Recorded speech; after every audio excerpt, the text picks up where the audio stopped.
Royer. Here. Mayor Morris. Here. We'll have the Pledge of Allegiance, and a member of the Planning Commission and a presenter tonight, Clayton Miller, will lead us. We had to coach him beforehand.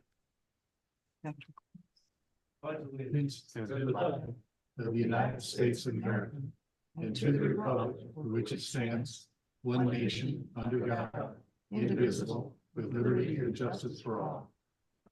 Thank you, Clayton. Public announcements. The state now has a budget, and the most disturbing thing was there's been something happen to WIFA, which we use heavily. And what it is to be determined. So we'll wait for that. Does anyone in council have announcements they'd like to make? Don't cause fires. Call to the public. No request to speak for this portion, Mayor. Okay. Town manager report. Just a few things. I wanted to remind the council and the public that next Monday, a week from tonight, we have an open house on a couple items that are related to the election. One is the home rule option, which is part of the state imposed expenditure limitation on municipalities in Arizona, as well as the proposed change to the terms from 2 years to 4 years. That I believe starts at 5 o'clock and will be in this room here in the council chamber. Also, as the mayor indicated earlier, we're going to be working with the league to try to find out what the extent of potential impacts are to municipalities due to the state adopted budget.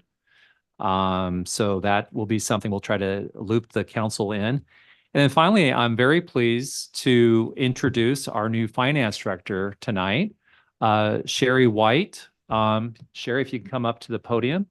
Sherry comes from Sedona as their finance director. She was there for 8 years as finance director. She has been a senior partner with Heinfeld Meech, which is one of the top auditing firms. And she also has other municipal experience in California as well. Sherry, do you have a few words you'd like to say? I'm very excited to be here and for this opportunity and look forward to serving the town of Cave Creek. So thank you very much for having me. She's done a great job. Today was her first day and getting her feet wet. And there's already some things that I think you're going to see some positive changes with her on board. So welcome, Sherry. Welcome, Sherry. Yes, well, Well, thank you. thank you very much. Anything else, Mr. Town Manager? That's all I have. Thank you. Next on the agenda is the council discussion possible approval of a 90-day extension of the current intergovernmental agreement with the Maricopa County Sheriff's Office, presented by the town manager. Thank you, Mayor and Council. So before you is a request to extend the current intergovernmental agreement with Maricopa County Sheriff's Office. As you're aware, the contract cost for next year went up by about $5,300. But what we're trying to do is we were notified and we knew that this IGA or contract was going to be up for renewal. But the sheriff's office gave us notice, I believe it was the first week or two of May, and they wanted it all completed and brought back to the Board of Supervisors for us to have our action on by the council and back to them by June 8th, which wasn't really reasonable. And looking at the current IGA or intergovernmental agreement, it appeared that there was some things that I'd like to see changed. So I'm going to be working with Bill on some of those possible improvements, and we'll come back to you in an e-session before we bring back an actual intergovernmental agreement prior to your consideration and adoption. This extension is a request to have the current intergovernmental agreement extended through the end of September. With that, I'd be happy to answer any questions the mayor and council may have. Questions? Through the end of September 2024? Yes, so 2024. So it's just a 3-month, 90-day extension.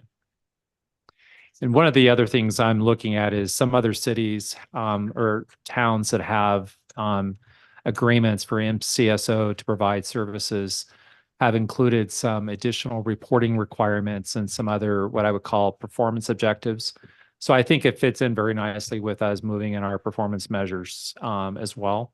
So we're going to be looking at those other agreements and see what we can extract and put into ours. So I think the timing is actually pretty good. Seeing no further questions, is there someone who'd like to make a motion? Well, Motion to approve a 90-day extension of the current intergovernmental agreement with the Maricopa County Sheriff's Office. second, Comments? Sounds like the timing is very fortuitous for the town. So good luck with that. we need their service. We appreciate it. Other comments? Okay, with that, we'll need a roll call, please. Councilmember Augerton, Aye. Councilmember Bunch, Yes. Councilmember Elkama, Aye. Councilmember McGuire, Yes. Councilmember Rhodes, Aye. Vice Mayor Royer, Yes. Mayor Morris. Aye, motion passes 7-0, and we're on to second item on the agenda. A staff department report presentation of the town funded medium enhancement program study results. Well, I'm gonna let you sit down over there. I'm gonna stand here and then get out of the way.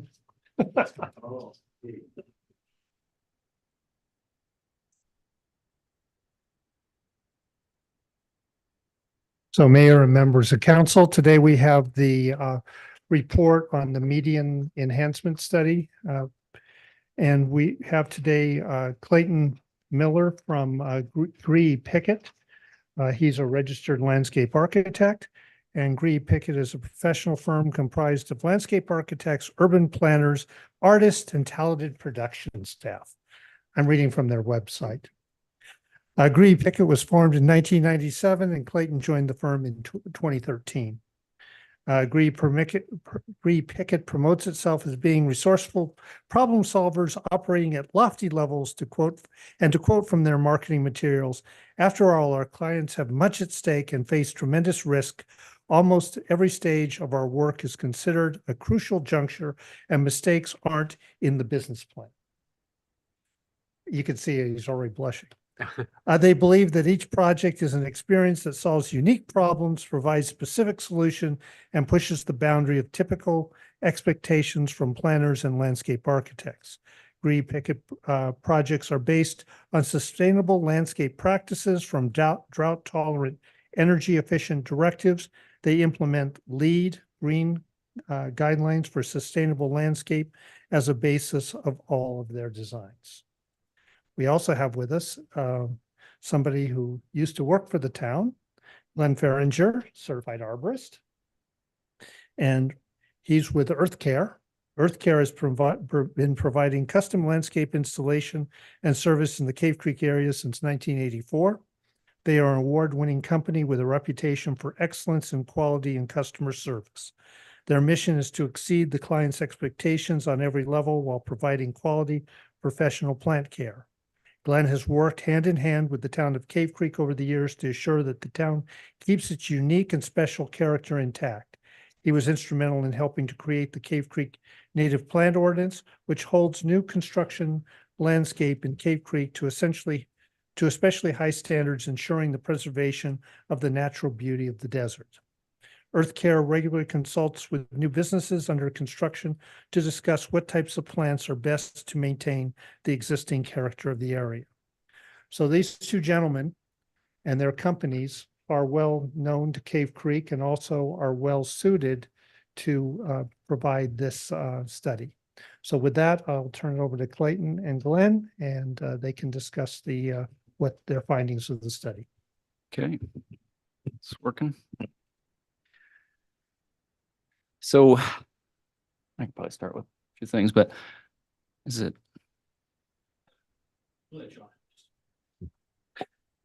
So this is a topic that probably Glenn and I could talk about for hours. We're probably way too long about this, but we're going to give you the most concise, try to be quick with all this information.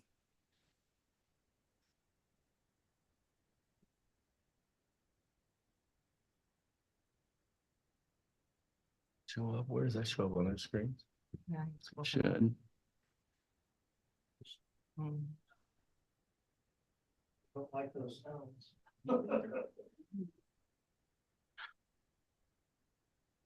Format for that sheet, are you sure?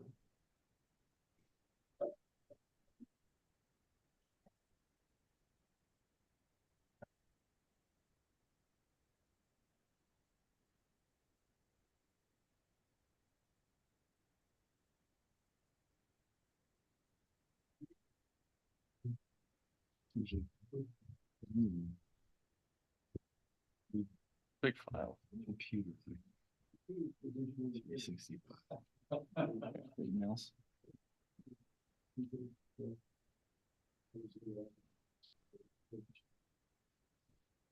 you notice they redid the Mhm. monument?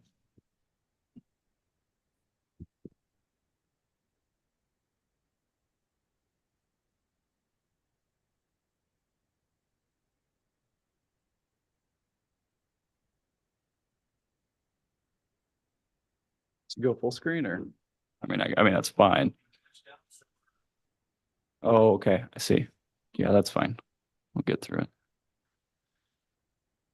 So I think this all kind of started with, I think there were some comments just of, how did we get here with these medians, like in the condition that they're at, what happened to our trees, kind of why do the medians look the way they're at today? I think spurred a little bit of this of why we're kind of investigating, the current medians.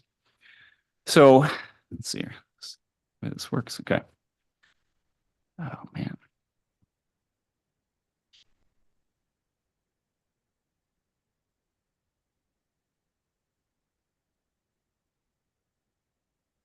Work. So we'll click it this way. Okay. Some of these are cut off. So hold on.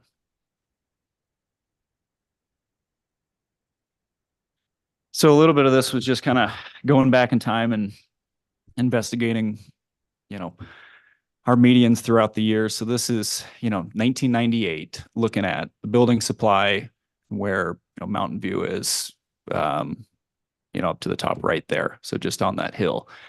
And you can see, kind of the native desert towards the wash there. You can, it's black and white, but you can kind of infer, there's quite a bit of plant material and, it's leading into the wash. You look at the medians and there's, it's speckled with plant material. There's life in there. And I think about this time, and Glenn can speak more to this, but these medians were done around this time, with the curbing, plant material, irrigation, everything was put in there. So this is kind of where we're kind of starting at. And this is probably the oldest aerial I could get to that was clear enough. So we'll start here with the solution, but just, take in, as you look at these plant material, it's still here, the size of the median. You fast forward 2003, the median's still the same size. There's still plant material. This is, a colored aerial. There's maybe a little less from what we can tell from the previous, but there's still material in there. The median's there. Mountain View is not built yet. And then 2010, got Mountain View. And then important thing to note about this is when the bike lanes went in. So the medians just got a little bit smaller. Some of the plant material, again, you can just see it like over the years, it's slowly kind of dwindling out. And we'll talk about kind of how that happens as we get, further into this show here. Again, here's another solution, what is this, 2014. We added the median cut here for the turn, a little less plant material. The median's got, smaller.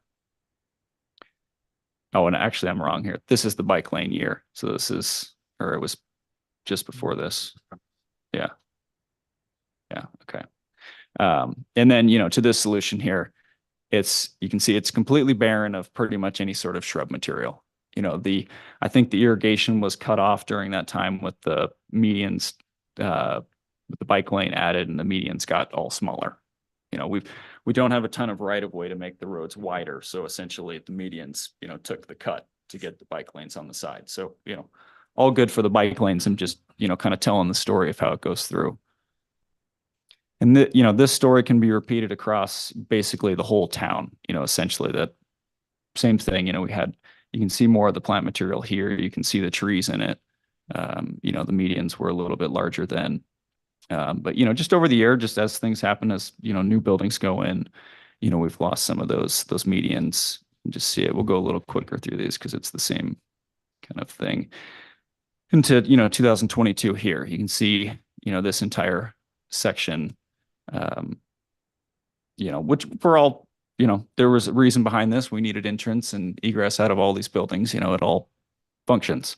But if you're wondering kind of what happened to some of the trees and where did some of that, you know, green space go, you know, here it is.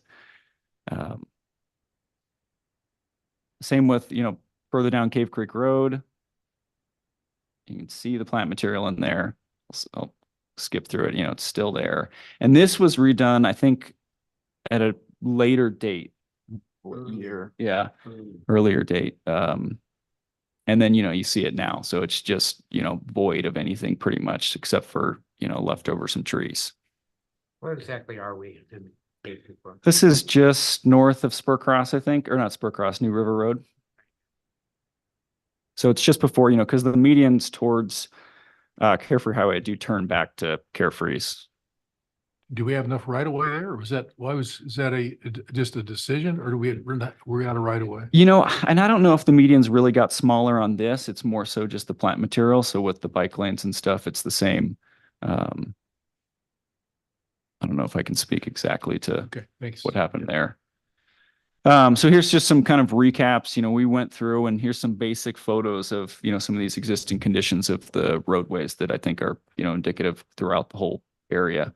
You know, this is a little more south of town.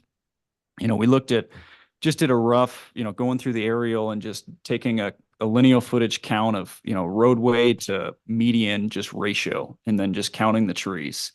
You know, so we're looking at this over the years.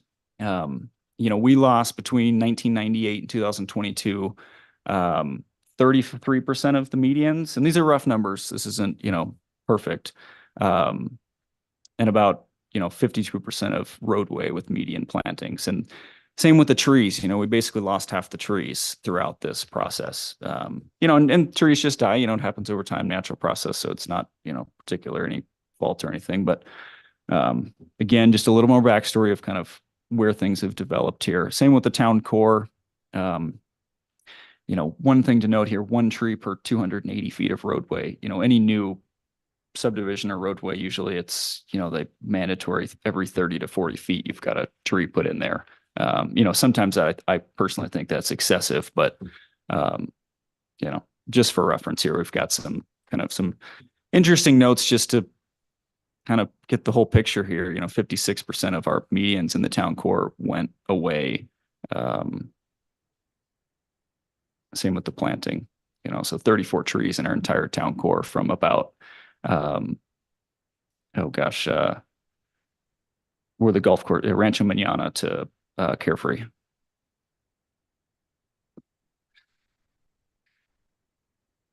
So some existing just kind of maintenance things, and Glenn's, you know, going to be a little bit better about this, but just some things, you know, I think one, you know, misconception or things to think about, you know, it's not the fault of, you know, you look at this tree here and it looks sad and it's a very sad tree.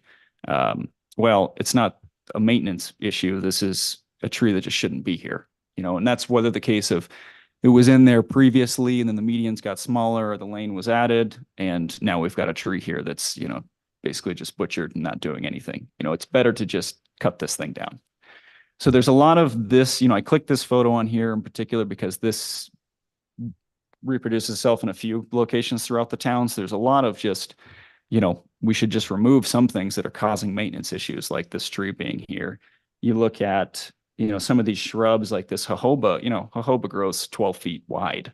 Why is it planted at the curb edge? You know, why are we power pruning it when we should just remove it? You know, there's certain things like that that are also a part of this maintenance, you know, kind of this whole story of the, all the medians here.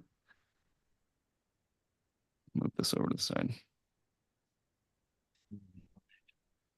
Yeah, do you want to talk about the maintenance of there and how we got to this, like, Okay, pre-emergent and everything? I'm gonna recap. I'm not as nice as Clayton about all this. I do have a lot of history with the medians. And to put it bluntly, they have been absolutely horribly maintained for the last 25 years or thereabouts.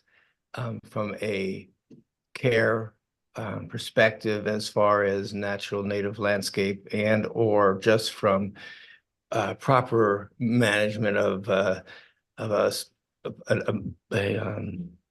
value to the town. And so we allowed at some point along the way people to start using non-native granite in the medians. When we did the median, when they widened the road, well, I don't know if you all remember Peter Cure, but he donated the time to do a very thorough landscape plan. And we did a community installation, which ended up working out wonderful for a couple of weekends. And then there was a group of us that just did the rest of the work and gratis. And this goes back to parks. If some of you may or may not remember what that meant, but that was a division the town had. Medlac was another name we had back then in the day. There was a lot of people involved, and one of the main things that I've always enjoyed about Peter's design was that he was a lot of emphasis on nighttime, placing plants within the medians that would block the oncoming view of headlights at night. And I always, that is I think, Clayton can back me up here. That is, generally speaking, a desired design plan. Obviously, you get into a problem with line of sight issues. And as things mature, maybe some changes have to be made. Generally, I think that the medians, without a doubt, there are trees and shrubs along the medians now that, because the road has been either narrowed and or turn lanes put in, Clayton's absolutely right. At that point, there are some plants that just should have been removed. Generally in the ordinance, when we wrote the ordinance back in 2004 or whatever, I stipulated that you couldn't have a tree that was closer than 8 feet from the edge of curb in all of our subdivisions and that sort of thing. And there's a reason for that. I mean, because of the normal natural canopy of our desert trees, it's a number that kind of works for that purpose of keeping the tree branches reasonably out of the line of traffic. Well, when you narrow those medians down to some places 3 and 4 feet, okay, I don't need to do the math for you.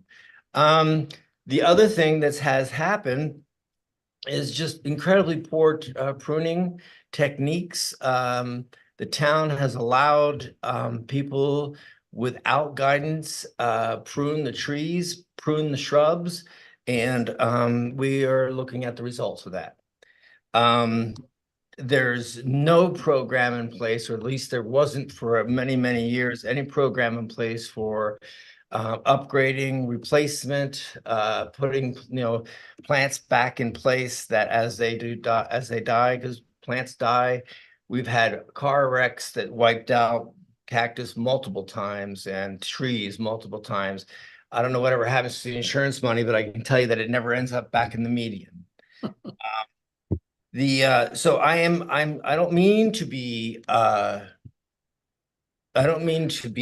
caustic, but I may come off that way only because I have talked to the town for 20 plus years asking them to change this, and nothing's ever been done.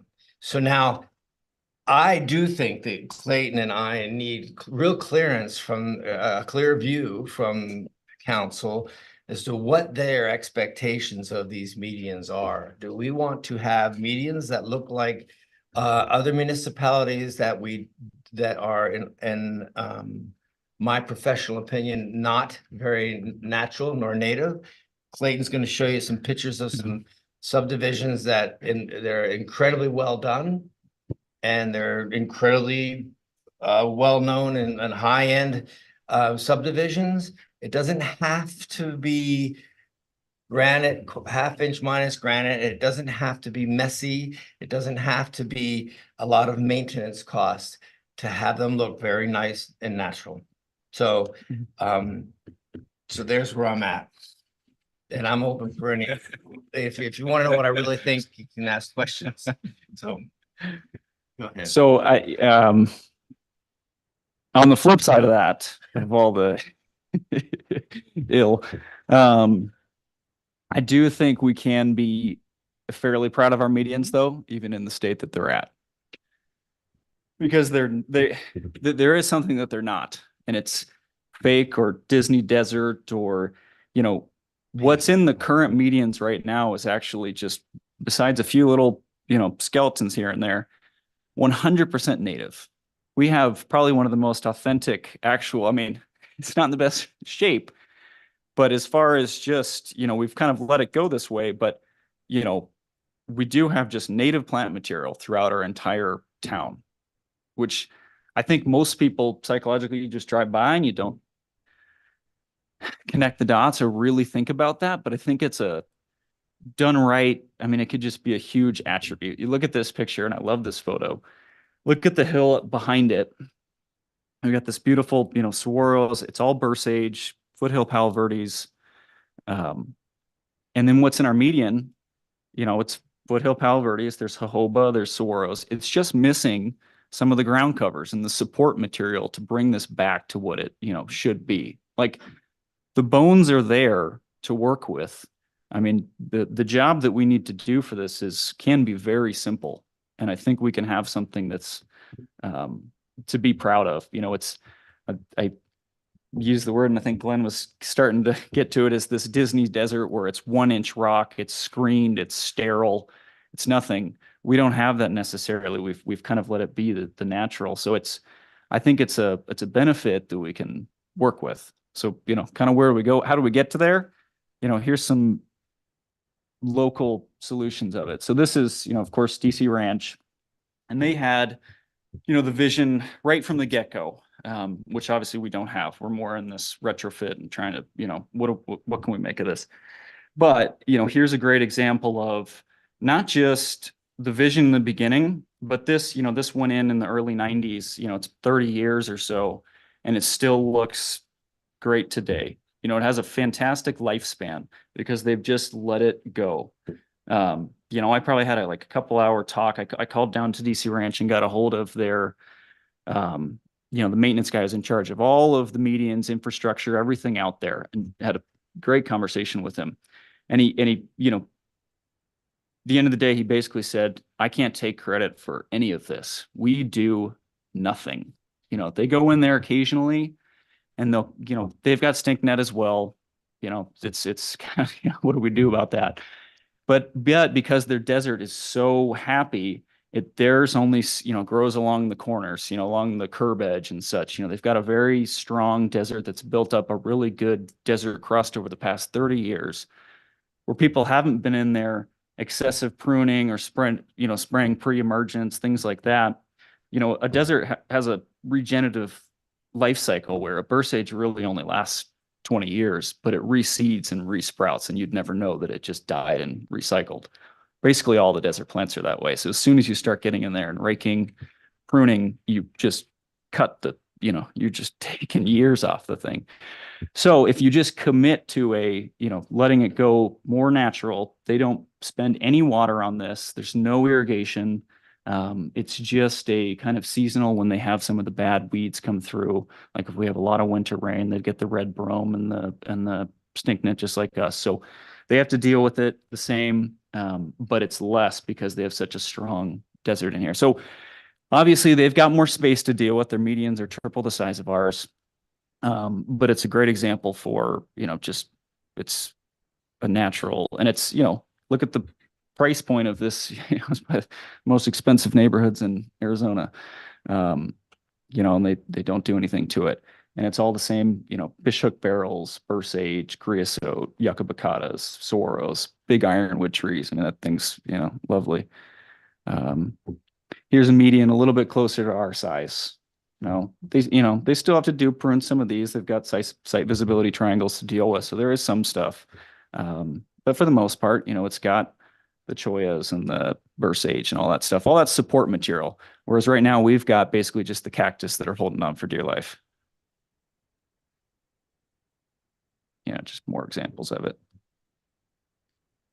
Look at this, this photo, what I take from this is just, it's 80% burst age.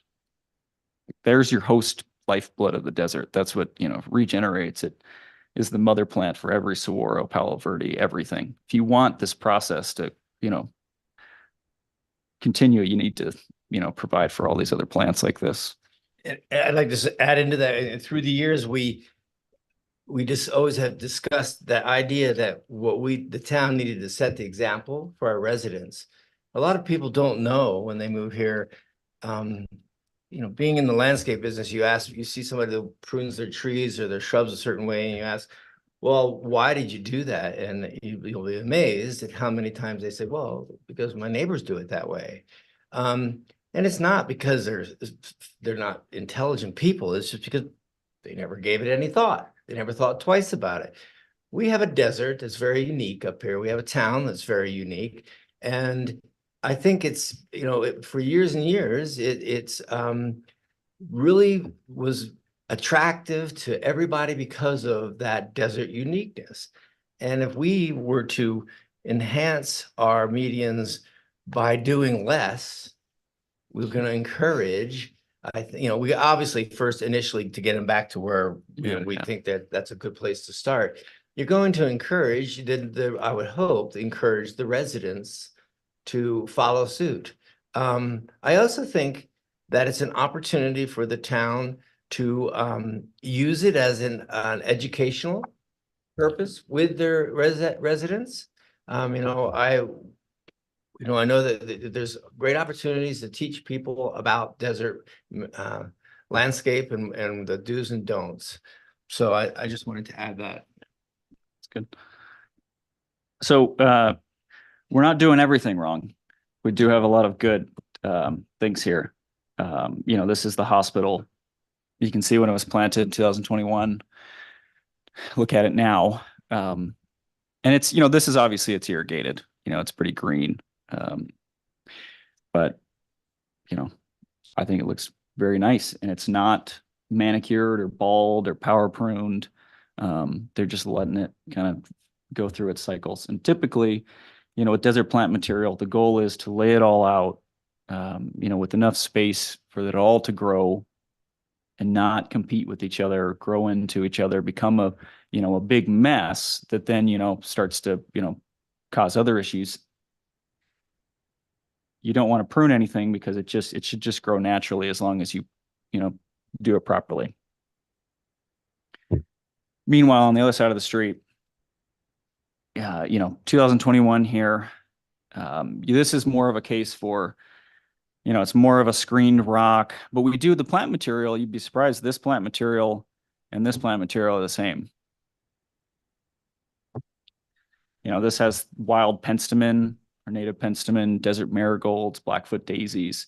And then you see, 2 years later with power pruning and disturbance and pre-emergence, basically all those perennials and things that reseed and regrow never come back. And you get this, sterile. And this is basically the story of our medians. This is why, I was pointing out less and less and less and less and less plant material. It just disturbance and pruning basically just stifle, kind of kill the plant material.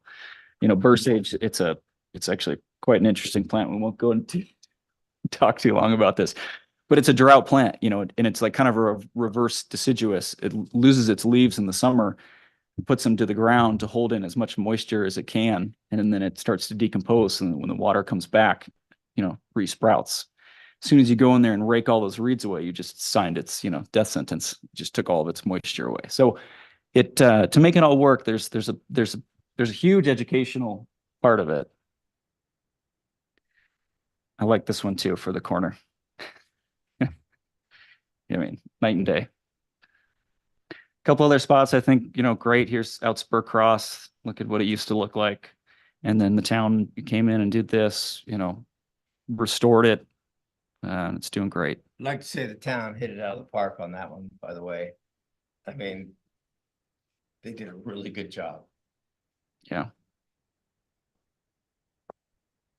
So Cave Creek Road over here, here's how it currently looks. We've got the fire apron over here, which needs to stay. It's all good there. But look at the medians again, just, devoid of anything but the trees. With just some plant material, we basically just copied what was over on the right and put it in that median.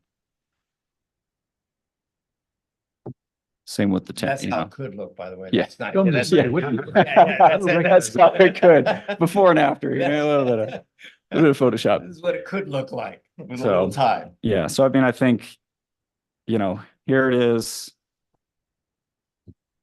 And it's easy. There's some challenges to this too, and one of the biggest issues we've had, as everyone knows, is some of the weed issues, and that we have been really truly unfortunately one of the only ways and best ways to combat this stink net thing is pre-emergent. And pre-emergent can be everybody, there's lovers and haters of it, but the thing you have to understand though is that obviously pre-emergent is not selective, meaning it doesn't allow seeds to germinate. Well, it doesn't care what kind of seeds, whether it's a bursage, a palo verde, a jojoba, or a penstemon seed, they're not going to germinate. So you have to allow that soil to rest after it's been pre-emerged for a while, so that it gets some of that chemical out of the ground. Scarifying it and tearing it up will generally help, which would be part of our proposals. But the other thing you have to immediately accept, and all over town, it's the same way.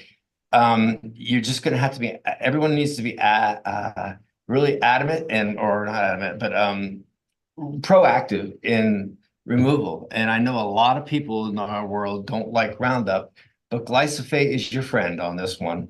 And used correctly, it's probably one of the best things we have out there. Because if you get it early and you spray it often, because it comes back, even after you knock it back with glyphosate, it can come back. We can keep up with it. Well, that's going to be part of the maintenance issue with these medians, as well with other plant material. But it's going to be important to understand that what we're dealing with, what's there, like it or not, no matter what you do, that these problems are there, and how we're going to have to cope with it in the future. And also, just so you know, StinkNet, the studies so far right now, the seeds are viable for 5 years. And that's only because that's all they've been studying them, which is nothing in the weed world. There's a weed, for those of us who bindweed, is up to 55 years. So bindweed is I have in my property in Colorado, we have a lot of bindweed. It's normal up there. And it, like I said, it's the seed. You can plant a 55-year-old seed and it'll germinate. So that's the world of weeds. They really got their act together. So it's gonna be incumbent upon everyone to work on that. Yeah. This is just an outline of some of the plant material, it's everything we already know and have out here. With the exception, I think we could add some of the perennials. So I think, in those springtime months, to have a little bit of extra color in the medians, I think could go a long ways, and we'd be using, more native varieties. So, how do we achieve this is kind of the question here. In a new community, of course, like I said, with DC Ranch, it's all simple. You're starting from scratch. You lay in all your infrastructure and you put irrigation in, and it all works really easily. That comes with some money. So here's kind of looking at an option like that. This is just real rough, but I wanted to give you just a look at how extensive and quickly it becomes a big thing. So to plant with container sized plant material, like from a nursery, they've been sitting in a greenhouse, pumped with water, with fertilizer, they're happy as can be. And then you go put them out in the desert, they have to have irrigation to survive. You can't, you can't just hope the rain's going to take care of them. Even though it's a native creosote, just, it will not happen. So you're like, okay, to get that instant impact and to put all these trees in there from the nursery, we're going to have to irrigate them. And that's kind of our biggest hurdle with this, not just the plant material costs and other such things, but, you know, to get irrigation back in all these medians comes with the cost of, you know, tapping into all of our water lines, adding new water meters, saw cutting through roads, lane closures, you know, it'd be a very extensive project. But you'd come up with a, you know, more instant,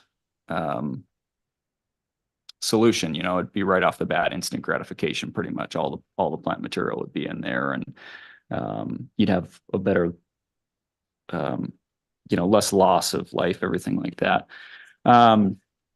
So, you know, that's a lot of money, but you do get some benefits from it. Option two, and this is, you know, where I think Glenn and I are at, and where I think it's money actually well spent with some of this, is to just be, you know, if we don't have to have instant impact, and we can provide a little bit of an education process to residents and people, and have a little bit of patience, we can time this right to hydro seed our current medians, because that's what we need. We don't need the big stuff like the saguaros and all that. It's already there. We're just looking for some shrubs, and a few trees. So it, you know, I'm glossing through this, but, you know, it's hydro seeding at the right time of the year, like in October or towards the winter. And then you catch the winter rains, and we hopefully get, you know, germination through everything. We get all the seeds, and plant material. And for a very cost-effective, you know, 200 to 300 grand, we can pretty much do that. We can go in there, scarify the ground, so you churn up all the soil. You know, we open it all up so that it's, you know, it's a nice ground for the seeding. Lay the seeds in there. We come with a rock like cobble top dressing, like a natural, like you'd find on like Black Mountain or any of the washways, where it's a little bit, you know, more of a 3-inch and 6-inch all the way down to the minus material. So it's not a 1-inch rock that's screened 2-inch thick that, you know, basically creates this devoid layer of organics. You're seeding it with more of a natural rock, and we can get it from a building site over here for the food bank. Yeah. So we've got the rock that we can use and it's from our area right here. So it's totally, you know, natural and would match. So there's a nice story to that, I think, you know, this entire thing. And then we just supplement water to it. So, you know, here's a little better graph of it. I probably should have showed that. So you got the first one of the, you know, scarifying. We're ripping up the soil. You basically just churning it, seeding it, laying down some of this cobble mix. You know, this is up in Cave Creek. Both of these are Cave Creek. And then, you know, we've got a side sprayer truck, so it would just be as needed, you know, if it's once or twice a week or something, as the, you know, as we monitor the rainfall, we just add supplemental irrigation until we got, you know, good germination, and then let it go. You know, we could monitor the results of how it works. If we need to reseed more again the next year and kind of repeat the process, could be, you know, just something we work with. But there is an educational side of this as well, because we're talking down the road a no maintenance type of a landscape here, but right at the beginning, you know, it's a big project, and it's also a bit of, until that desert can grow and create a top, you know, crust and start to compete with weeds and whatnot, there will be a process, because we will not be spraying it with pre-emergence and whatnot, and it'll be more maintenance intensive with people are, you know, spraying it with glyphosate or acids to, you know, spot kill certain plant material. So you know, if you looked at it in the graph, you know, it's high up here, but as the years go, it, you know, turns to nothing and becomes that, you know, no maintenance, no water type of, you know, landscape. I think there's a lot to that. Let's see here. So Clayton, may I ask a question?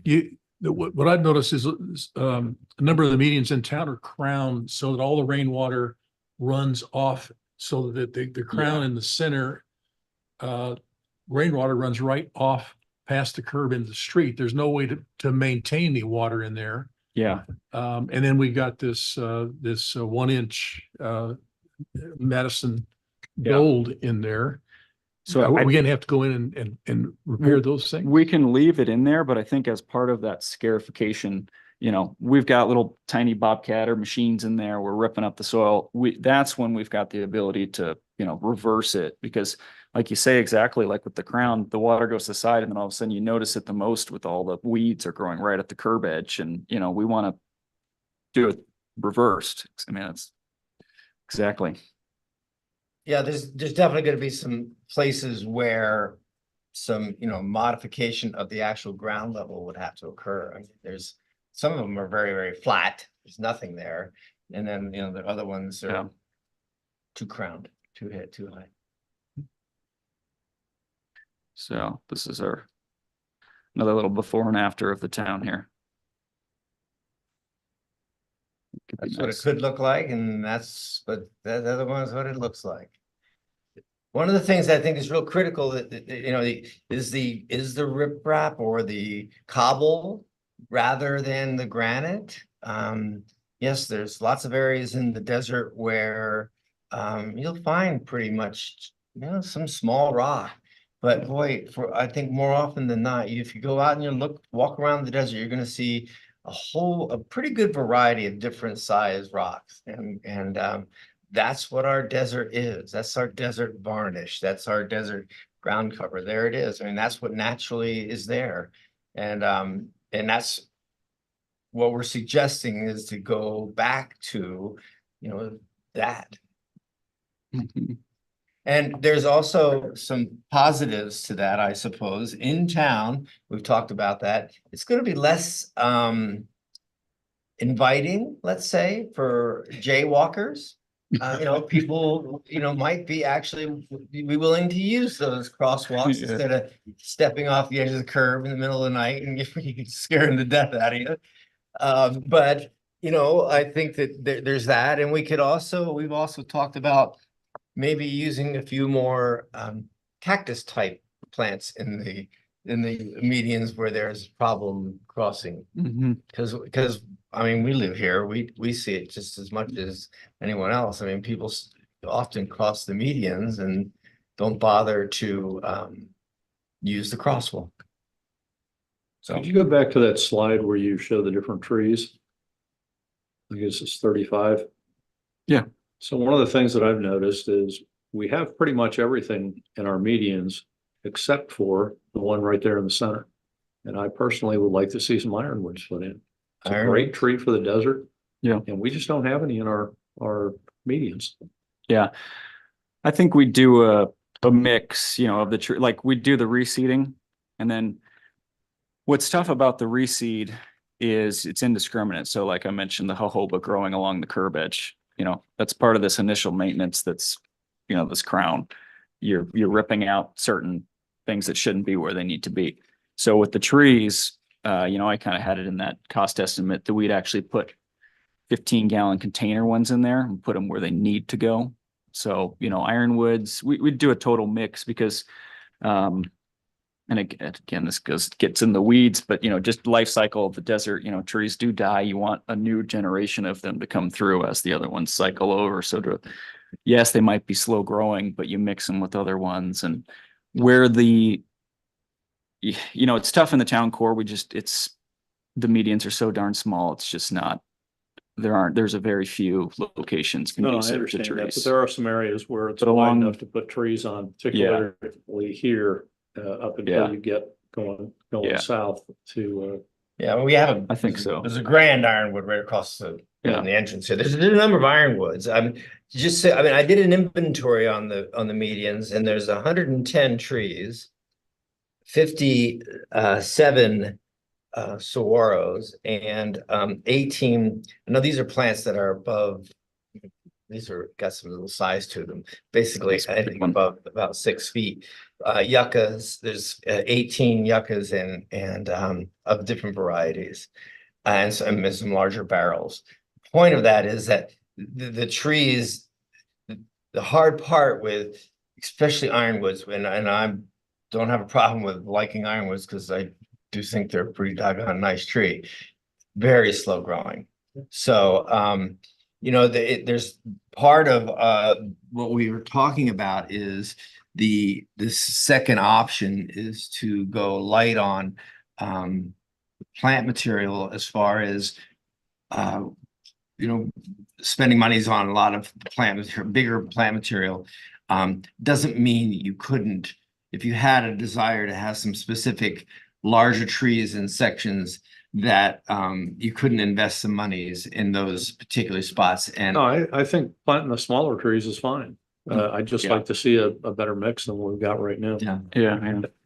one of the things that's interesting about salvage is that we've watched the salvage industry change through the years. And one of the problems was in the beginning was that a lot of places would mandate that you had to use all salvage plant material in their medians and rights of ways and that sort of thing. And the problem is that those plants all had kind of the same lifespan then. And fewer small plants were planted. So the forest died out in essence, and along a lot of those subdivisions and stuff. So by the idea of having mature plants and then adding younger, smaller, you can even do 15-gallon trees. So you don't have to go spend thousands of dollars. You can, but you don't have to, is a good idea. But you have to be willing to, with the ironwood, a little bit more patient than you would the mesquite or palo verde. So. Maybe a question to the town engineer, but is there any opportunity to expand these very narrow medians we have? Can we take roadway out and expand those medians? Is that We didn't we- ask them to look at that. At this time, we're having a traffic engineer look at what the impact of widening medians are. We wanted to present here tonight what we could do with our existing medians, since that's their specialty. I did want to say that as far as that rock, cobble, Black Mountain shale, that type of things, we pulled about 20 truckloads of it out of the fire station, which is now piled up at the yard where we can put it through a power screen and sort it to whatever size we need. So we do have the material, the Black Mountain shale available to us for seeding the medians. I have some questions. First, Glenn, welcome back. You were a town employee for how long? Just for a couple of years, Yeah. but pain for many. Good to see you again. Where our medians are so narrow, can those be support plant material? There are a lot of places where, they're only a couple of feet wide. What can we? do Yeah, about it? I think that part of the thing the answer is yes, but those areas you have to be pretty selective. Even a burst age in those narrow areas are going to grow too wide and outgrow the edge of the curb. And then you just get into this situation where people don't know what to do with it. So they shear them to get them out of the road instead of, they're too big for the area. In that case, they So what come could you out. put in there? Barrels, Okay. staghorns, hedgehogs. And now the negative things about those are they're low profile. Well, the hedgehogs are, and barrels can be, but you intermix with some different different plant material of that type. I think also the perennials, like that's where like when I was talking with the DC Ranch guy, they do just, as a community, they'll seed yearly with just wildflowers, and they do it at the intersections. So where people are kind of, pulling up and the plant material needs to be low anyways, they're throwing in just some wildflower seed just to make everyone, go nah. How long does you know. how long, and I have several questions. How long does that pre-emergent last? How long is it going to inhibit the kind of? Well, I growth? can't answer without knowing what was used, but Yeah. in general, I think that, there's another thing, it can be very different in different pre-emergent. Once you go back in and disturb that soil, it loses its effectiveness. Right. So, by going in and ripping the medians, we can probably quicken or whatever the word may be to go back into it. And I don't know what product was used. We've been using, the two products we've been using for pre-emergent and post-emergent have been Ranger Pro and Qual Pro. And we stopped pre-emergent on the medians about 18 months ago. So we're already on, that's a good loop to be in. I mean, in the industry, generally speaking, it's recommended that you pre-emerge twice a year.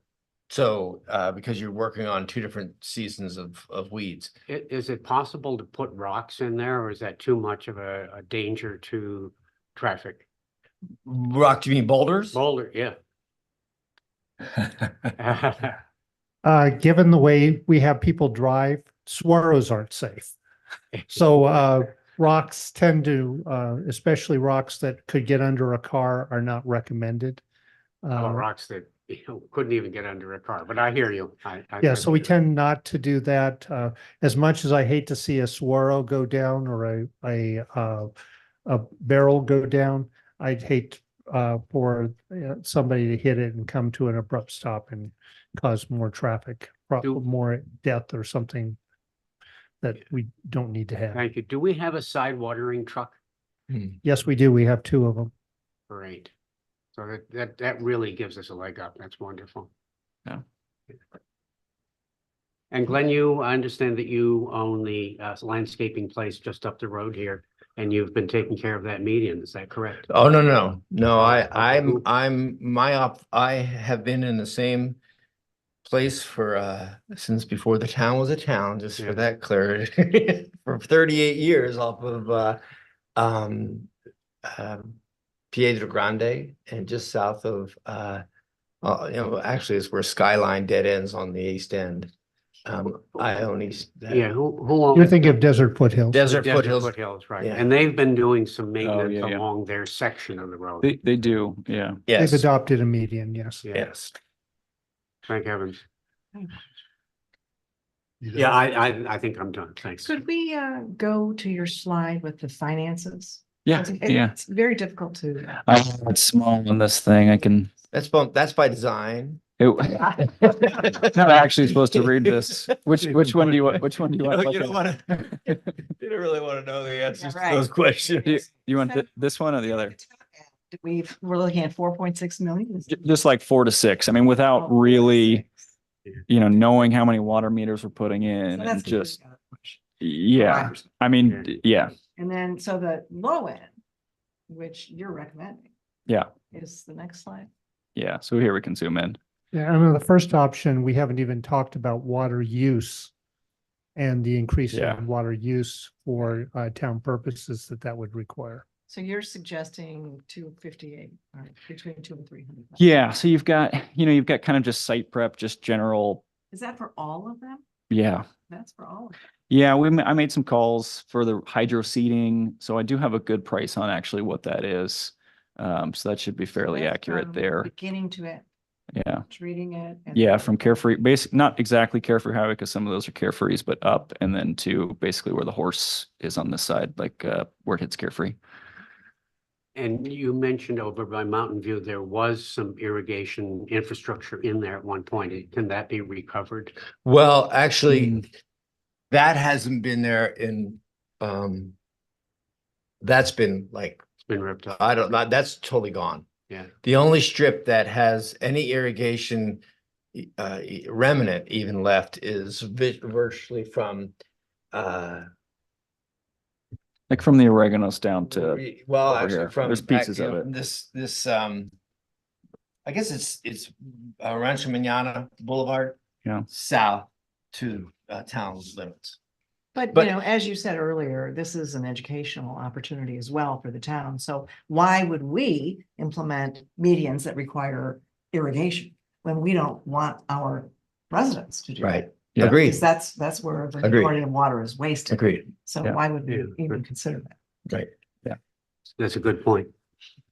I'm interested, the management aspects of how we got here. The story was really disturbing in the first 20 minutes with, Sorry. pictures, left turn, and all of a sudden something's there and then it's gone, or they're down, it's so small you can't do anything. It seems like we need a policy. I mean, if we put a left turn into every business, we don't have any medians in town. We don't plan right now in fighting left turns strictly for businesses. And we don't have that many in the town. Well, yeah, core. I'm not talking about now, but Right. I'm saying that someday in the past, something happen, and it could happen in the future unless we correct the management. I think of the water policy. Don't we need a median policy and a policy on left turn lanes and things that affect medians that the town in the future, when we're all gone, can rely on, so we don't repeat history here when next person comes in? I think it would be good to have, right now we have a median, there's a median adjustment that has been requested for a county parcel south of Carefree Highway. Not necessarily the same thing, but I'm resisting allowing it to happen because it never went through our planning process. It went through the county planning process. And I don't see a necessary need to allow that median adjustment. I do agree with you. I think we have to have a medium policy that just says, hey, going forward, here's how we're going to plan to do things. Yeah, it makes it, it'll make it easier on staff to, if there's a policy we can point to rather than, I don't want it. That's basically what I'm going now. Yeah. I think with the planting on it too, just, Well, there's such an education to it. Yeah, I mean, the plant standards, the policy on left turns, how wide should the streets be? I'm still intrigued by whether we can recover some median area with some adjustments in some parts of town where we have good. The thing you have to remember about that, I guess, from a construction point of view is then you get into curb, first of all, demolition. And then if you're going to widen the medians, pour new curbs, you can be prepared to spend a lot more money just as a FYI. This could last 20 years. I mean, I know, I'm just, being the devil advocate on that particular subject. You don't want more planting space? You don't want. The devil's on one shoulder and the angels on the other. Setting me up or what? If you start at Schoolhouse Road, going both east and west, there's a section where there are no left turns and you have no curbing in there. I don't understand why there weren't at least narrow medians left in those two particular places. Hal, you know what I'm talking about. Yes, I know exactly where you're talking about, and I have no idea why that happened. I can't find any history on that. I looked for that when I saw this. But I think that's something we need to keep in mind is there's a possibility there, even if they're very narrow medians, because you've got the area around the stop sign where you have this 3-foot circle, and then you have 100 feet on either side of it, going east and going west, but there's no left turn and there's no median. Yeah, we have, again, I don't know why, and we were able to get the CAD files from the firm that did the bike lane project. So we do now have that as a resource that we were able to recover from the past, and we can look and see what was done at that time as part of the bike lane project and what maybe was done because of other developments over time. And that bike lane project was largely paid for by outside money, as I recall. Federal funds, Federal funds. and it was between, I think it was, Federal funds and federal wisdom? I refuse to answer on the grounds that it might incriminate me. Mayor. So I think it's a great idea to come back at a future date with some policy and guidance that we can get the council to approve. As we've seen under the old aerials, there has been some evolution in town. Both, it looks like road widening as well as bike paths, and those have all influenced the medians, as well as we've had infill, probably requests from businesses to be able to have for ingress, egress, to have access to their properties in either direction.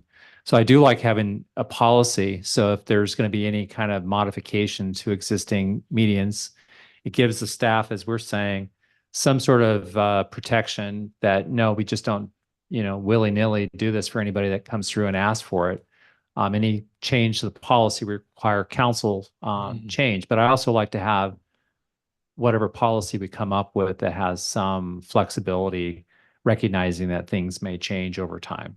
I know, as an example, one of the things we're always looking at is ways the traffic calm and reduce the speed limits. And one of the ways you do that is either by narrowing the roads or the roadway. And that might mean in the future widening the medians, which sounds opposite of what was done several years ago.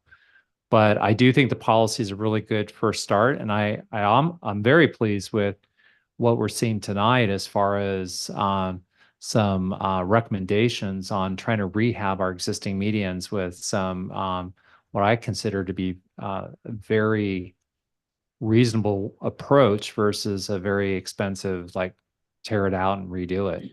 So I think what we probably want to do is once we start moving down this path, we probably want to come up with some sort of proactive maintenance schedule and have something documented so the staff and or our contractors kind of follow what needs to be done on probably a quarterly or semi-annual basis.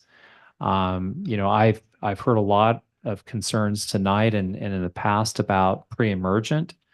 But I'm very glad to hear that, there is some positive effects on using pre-emergent. We just have to be kind of judicious where we use it and when we use it and how we use it.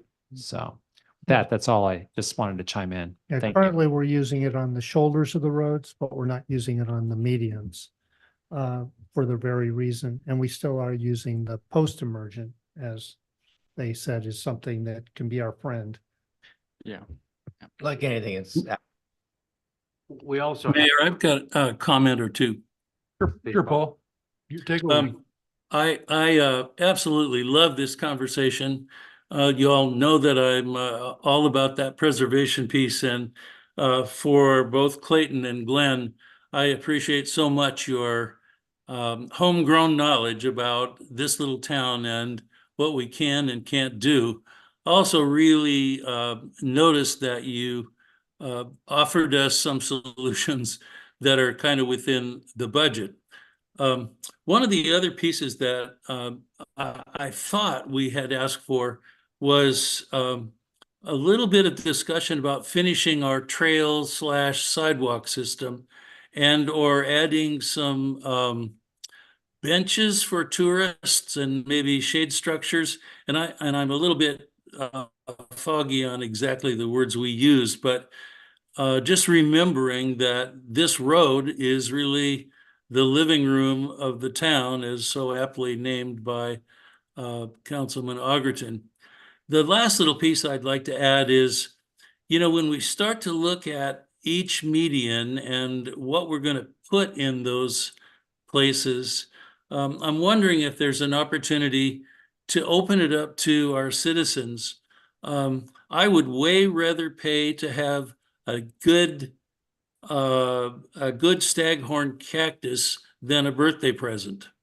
And I think there are people in our town who would be happy to contribute to this in sort of a altruistic way. So those are just thoughts that came as I listened to this great presentation. Thank you both, gentlemen. Thank you. Dusty, I think you've got horse trailer and horses. Is the width of the roads going through town an issue with your vehicle? No, as a matter of fact, if you take a look at our roadway in town, it's designed for 50 miles an hour. If you narrow that by 1.5 feet, you can have semis go on it. The semis will still be able to stay in the lane if they're going 30 to 35 miles an hour. Yeah. So the narrower you make the lane up to a certain extent, the slower your traffic's going to be, because people aren't going to be wandering from lane to lane. Thank you. Actually, Councilman Rhodes, just according to the Maricopa County Highway Department design from 1990 that designed the roads through the town core are designed for 35 miles an hour because of the sight distance.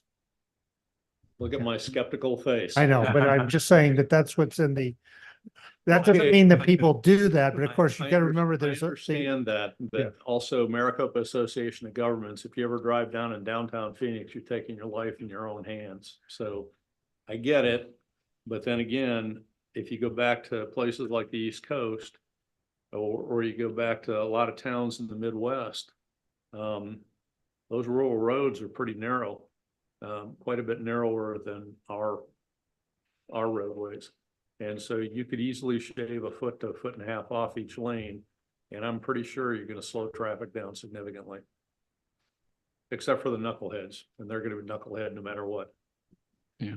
Councilmember Bunch. So is there not, I know you guys probably know the guy's name. I don't know the guy, don't remember it, but down in Tucson where they've taken and they've done curb cuts, and they've actually got some of the medians a little bit below grade of the street. Whenever it rains, that actually funnels into there and feeds it. Do we have any opportunity? What is that guy's name? I have his books and everything, but I don't know. I don't remember. I've got the CD set from Yeah. him. You know, Is it the guy Gary? did TED Talks and all kinds of stuff. Wildlands He's just It absolutely. might be Okay. Gary, Gary. Gary with Wildlands. Yeah, maybe.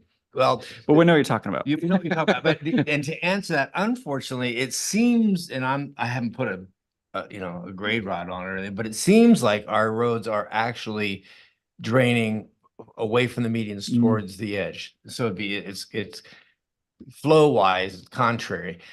And there's a little bit of an issue with that because Yeah, from a horticulture point of view, yeah, you do get a lot of garbage, Yeah. oils and whatnot going into those. So, I mean, you can create some issues with the plant material that you're trying to get to grow in that area. And especially if they're confined areas, and then you're going to spend a lot more money and time trying to enhance and deal with the negative effects of those oils and gases. I'm not opposed to that whole thing, but I think that size really helps when it comes to using that kind of water because you can get more dilution and less concentrated, especially off of roadways. Yeah. With this, and I'm looking at your example there where you're showing the root zone and all that other stuff in there. That was I thought that was a pretty good example of what needs to happen, given the 8 to 10 inches down below. And the cobble that he says is available, it would seem to me much like the Navajos doing the Three Sisters stuff in the rock next to shed the water onto the grow area. You're going to by choosing the right size cobble, you're going to end up having voids in between where the shed leaves and stuff is going to create a mulch basically that's going to turn into a compost and feed the stuff. Trying to keep it concise, quick for you guys, but exactly, I didn't want to bore you, but that cobble, I mean, there's so much to it. It's not just Yeah. a rock, you know, Yeah. it's creating that little bit of shade that all that takes sometimes, you know, and it's heat. stopping the water. It's, you know, it's creating shelter. It's doing a lot. And friability in the root zone. I mean, Yeah. you're looking at some really good stuff here. That's from my perspective as a hobby gardener, I can see, yeah, that's perfect. Yeah. Yeah. I think one of the more expensive things maybe, and I'm actually kind of proud of the people who run through this town because really, all in all, there's just not a lot of trash. I mean, yeah, once in a while we get trash, but really, truly, they're pretty darn clean medians when it comes to garbage. And that can be, in a lot of places, that can be, it's a big expense. Just cleaning up, paper cups and stuff that came off of cars and trucks and stuff. So, but that's something to keep in mind when it comes to expenses. There's no such thing as totally maintenance free. So there will be always be some expense in that regard. When do you think would be the optimal timeframe for getting this started? Sometime around, well, the key thing is just the seeding. So October. Good time. You want to get it through the winter and all the rains. Yeah, the one beauty of this second idea is that it's not like you have to sit down and make a plan. I mean, you could say, hey, okay, we can figure out this budget thing, and this budget allows for X amount of trees of this size. And then you literally just go out and you make a decision. Okay, this is where we want to put those trees. You put an X on the ground and you put the name of the tree, and that's the extent of your design. Otherwise, it's in the field kind of you're calling the shots in the field. You're not having to pay a lot of and take a lot of time for the development of a long and then landscape plan. Sorry. I do have one other question. We own some right of way on each side of the road. Are you also taking a look at putting some stuff on there? We did in this spot just because it looked pretty. I wanted to add it. But I think it varies throughout the whole town, like where. No, we I have some, where understand, we but in the don't. areas that we could, Yeah, you yeah, could do that, right? I think we could do the exact same thing where we Okay. can, like right here along the trail. I think it'd be fantastic. I mean, that's why I Yeah, grabbed this pretty, photo. So, you know, we do the exact same thing of just ripping up the dirt there, seeding it, putting the rock in, and, you know, it'd be no different. Yeah, our right of way is variable through town. We actually have stop signs that are on private property. Understand, but where we could, I think that should be part of the equation. Councilmember Ogden, you're a big advocate. What do you think? Well, it's really exciting, especially with the original Broadway cast back here. Sorry. You sure you want this on? It's really exciting. The last time that I remember we did something here was Jackie Davis when she was the mayor. And I was driving out of town one morning, all these chairs were on the left lane of the street going south. And there was a microphone and a podium. I thought, what in the hell's going on out here? And it was Mayor Davis who had completed the irrigation from Rancho Manana down there. And I know Glenn remembers, and we didn't know what good looked like until that effort had been done. And it was all natural and it was appropriate in the size and placement. A few of us did scoff at the mayor and laugh about underground irrigation. We had never heard of the desert needing that type of thing. But when it was explained, it made a lot of sense. And that has been the skyline drive of the medians really since her efforts way back then. This really, I mean, I just think this is really exciting in terms of how much we've learned over many, many years about what was attempted, what was done well, what was not done well. It's a quality of life issue. And then I can see other opportunities in the commercial corridor once this may have been installed over the period of a few years. Maybe, and Barney, don't grimace, but maybe the underground, the overhead electric wires may be being buried in utility tunnels underground. Maybe clusters of trees throughout the town with a small ramada or shade clumps. I mean, we used to love the tamarask trees. We thought we were going to build an artist colony at the Tamarask Grove, and they were historic. They were planted in the late 1800s by the U.S. Army. I know they're hated and despised. They're called salt cedars, and they're seen as the enemy of the free world. But they were part of the history, just like the tubercular cabins. So a few of us had special attachment to them. But I think this is almost a harbinger for what can be done, the fact that it's happening. And I applaud everybody here who's allowed this time and this discussion. But it makes me think even more encouraged of what else we can do in the downtown quarter over time and measure, you know, starting something small and working up. But with the computer technology here to see what it could look like. Yeah. I mean, this is like going to a candy store and having somebody say, here's a credit card. Yeah. I mean, it's really pretty intoxicating. So I'm very excited. I think it's, you know, very encouraging. Okay, do you need anything else? Great direction. We do have one. Yeah, we're gonna take one request to public speak. comment. I just want to. Oh, I'm sorry. One Yeah, more, Glenn. one more little comment just to help everyone in this world of carbon sequestering. There's a lot of studies out now that say that you can get more carbon sequestering out of low plant material than you do even trees. So keep in mind, the more you keep that ground covered and the more you allow those desert plants to be where they belong, you're going a lot further along the way for knocking some of the carbon out of our Paul, environment. did you have something else? No, I'm good. Thanks. Okay, we have one comment. Jim Grubb. Jim?